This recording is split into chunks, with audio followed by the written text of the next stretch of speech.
नमस्ते सबैजनालाई। आज चाहिँ हामी यो बुढाकोटको कार्यालय हो। यहाँदेखि हामी आज पातोकोटको रोडको अवस्था कस्तो छ भन्ने देखाउन गइरहेका छौँ। हामी चाहिँ हाम्रो घरसँगै पुग्नेछौँ, घरसँगै तपाईँलाई देखाउनेछौँ। भिडियो अलि लामो छ, अन्तिमसम्म हेर्नुहोला। यो सिमसिमे पानी भइरहेको छ, पानीसँगै पानीमा भिज्दै र हिरोसँग खेल्दै हामी बाइकको यात्रामा छौँ।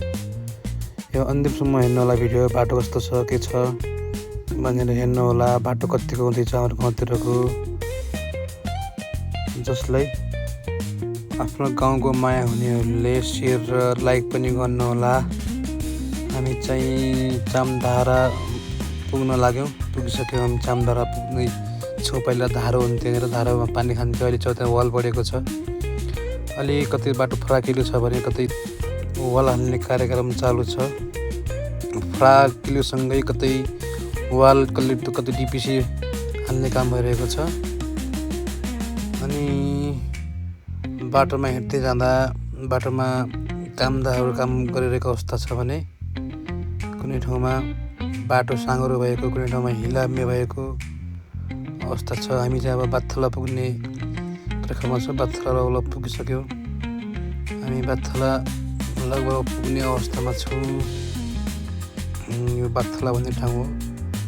हामी चाहिँ पुग्ने लाग्यौँ है। यो चाहिँ बाथला भन्ने ठाउँ पुगिसकेका छौँ हामी साथीहरू। चाहिँ बाथला हो। त्यसै गरी हामी यो वालमाथि वाल पर्दैछ। यस्तो फराकिलो बाटो छ है। अहिले चाहिँ निरन्तर काम चालु भएको छ। गाडीहरू सबैभन्दा फर्स्टले ठाउँ भनेको यो टिपिसी भएको ठाउँमा हो। अहिले चाहिँ टिपिसी हालेर राम्रो बनाएको छ यो मोडनिर। सबभन्दा गाडी फस्ने ठाउँ भनेको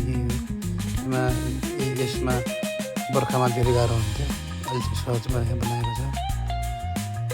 त्यस्तो हरेक ठाउँमा धेरै अप्ठ्यारो ठाउँमा चाहिँ अहिले चाहिँ टिपिसी हालेर राम्रो बनाएको छ भने, अनि पहिरो जाने ठाउँमा तपाईँको वाल हालेर चाहिँ काम चालु रहेको छ अहिले। हामी बाथला तल पुगिसक्यौँ। काम गर्ने मान्छेहरू काम गरिरहेका छन् भने यसमा गाह्रो हुन्थ्यो मोडमा। यो चाहिँ हिँडिरहेको छ। भिडियो अन्तिमसम्म हेर्नु होला। तपाईँलाई हाम्रो गाउँ देखाउने छौँ। यो रोड हाम्रो गाउँसम्मै पुगेको छ। गाउँसम्मै कस्तो दुःख छ, कस्तो पीडा छ भन्ने तपाईँलाई यो भिडियो मार्फत देखाउँदैछु म। यो चाहिँ तपाईँको हामी अखाडा भन्ने गाउँको नजिकै छौँ। उता तान्देने गडा भन्छ यसलाई। यो चाहिँ स्कुल छैन र यो आद्रक विद्यालय हो बुढाको। अनि यसको यसमा सबैभन्दा गाह्रो बाटो हो यो। यहाँनिर पनि अलिक अप्ठ्यारो नै हुन्थ्यो। तलबाट वाल र माथिबाट वाल हालेको छ। यो पनि फराकिलो बनाएको छ बाटो अहिले। यो वाल हालेको छ माथि मल्लो साइडमा, तल्लो साइडमा वाल हालेको छ। अनि यो मोडमा अलिकति गाडीलाई मोड्न अलिक गाह्रो हुन्थ्यो, ब्याक गर्नु पर्थ्यो भने अहिले त्यस्तो छैन। सहज छ अहिले। अहिले चाहिँ फराकिलो बनाएको छ है। हिँड्दै गर्दा हाम्रो यो होटल हो, बाटोमा दोकान छ। यो अखाडा गाउँमा पुगिसक्यौँ हामी। अखाडा गाउँ यो नेसनमा रहेको छ अखाडा भन्ने। हाम्रो हिँड्ने काम पानी नै छ है साथीहरू।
हामी चाहिँ घनखोलामा पुगिसकेको घनखोलाको पसलमा एउटा होटल हो एकछिन त बसेर नास्ता खाउँ भनेर पुग्यौँ यो चाहिँ बाग्राकोट हाम्रो गाउँ त्यहाँ हामीले पुग्नु छ अहिले बाग्राकोट पारी गाउँ एउटा पारी गाउँ रहेको छ हाम्रो गाउँ है हामीले चाहिँ त्यहाँ पुग्नु छ अहिले बाग्राकोट अब एकछिनपछि नास्ता खाएर हिँड्नुपर्छ हामीले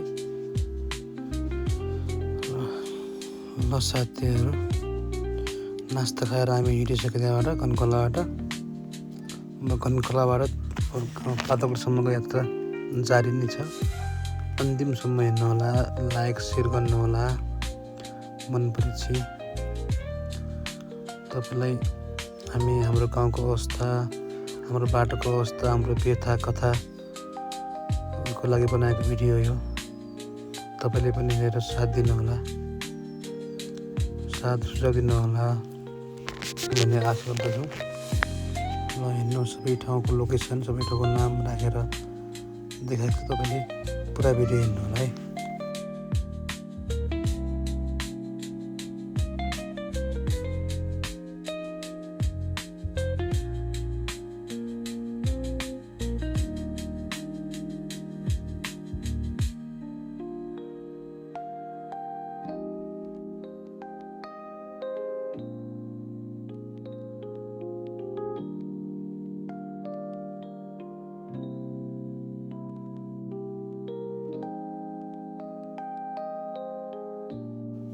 हामी चाहिँ यो सिरी खोला पहिरो जान्थ्यो पहिला धेरैमा धेरैचोटि यो बाटो बन्द भएर पनि गाडीहरू रोकिएको थियो यो सिरी खोला भन्ने ठाउँ हो हामी चाहिँ ठ्याक्कै सिरी खोला पुग्यौँ हामी तपाईँलाई अहिले देखाउँछ त्यहाँको पहिरो कस्तो छ अहिले एकछिन यो पारीको पहिरो अहिले त तलमाथिबाट यस्तो अल्झिसकेको छ प्रायः अहिले पहिरो जाने सम्भावना कम छ भने यसको पनि काम चालु नै छ अहिले काम भइरहेको छ अहिले जहाँसम्म राम्रै हुन्छ काम ल हामी लाग्यो साथीहरू हेर्नु होला है अन्तिमसम्म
अस्तिको पानीले गर्दा पुरा बाटो पुरा खत्तम भएको छ। पुरा माटो बगाएर पुरा ढुङ्गा मात्रै बाँकी राखेर पुरा ढुङ्गाको रोड छ अहिले त। अलिक गाह्रो छ, रोड धेरै गाह्रो छ, अप्ठ्यारो छ यो बाटो। ढुङ्गा भएको ठाउँ हो यो। यो चाहिँ हेर्न सक्नुहुन्छ तपाईँ कति ढुङ्गा छन्। हिँड्नै गाह्रो छ है। यो चाहिँ अप्ठ्यारोसँग लड्दै तपाईँहरूको लागि भिडियो बनाएर अप्ठ्यारोसँग लड्दै आएका छौँ हामी। घर पुग्दैछौँ एकछिनपछि। अब हामी अन्तिमसम्म हेर्नु होला, भिडियोलाई लाइक सेयर गर्नु होला है।